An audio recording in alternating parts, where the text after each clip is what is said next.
ଯୁଦ୍ଧ ହବ ବେ ହେଲାଣି କଣ କରିବି ଯୁଦ୍ଧ ହବ ଗ୍ୟାସ ସରିଗଲା ତେଲ ସରିଗଲା ଖାଇବି କେମିତି ବଞ୍ଚିବି କେମିତି କଣ କରିବି ଜାଣିପାରୁନି ବେ କଣ କରିବି ମରିଯିବି ନା ବେ ମରିଗଲେ ପାପ ଲାଗିବ ଆଉ ମରି ବି ପାରିବିନି ଦେନ୍ କଣ କରିବି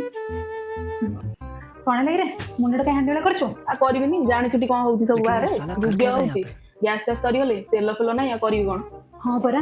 ମୁଁ ବି ଏଇ ବିଷୟରେ ଭାବୁଥିଲି ତୁ ଭାବୁଛୁ କିନ୍ତୁ ମୋର ତ ଜଣାପଡୁନି ଶୁଣେ କଲେଜ ଗଲି ଏନ୍ଜୟ କରି ବୋଲି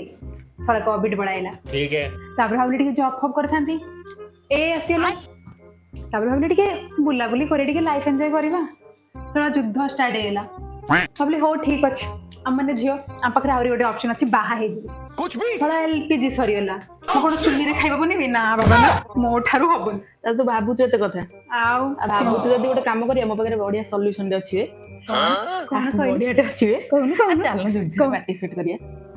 ଶଳା କମ୍ପିଟିସନ ଲାଗିଛି ପାର୍ଟିସିପେଟ କରିବା କମ୍ପିଟିସନ କଣ ତୋର ଗୋଟେ କିଛି ସ୍କିଲ୍ ନାହିଁ ତୁ ଶିଖିଛୁ କିଛି ସ୍କିଲ୍ ମୋ ପାଖରେ ଅଛି ଆସି ନ୍ୟୁକ୍ଲିୟର ବମ୍ବକୁ ଏମିତି ପକଉନି ଆମେ ଏମିତି ପକେଇଦବା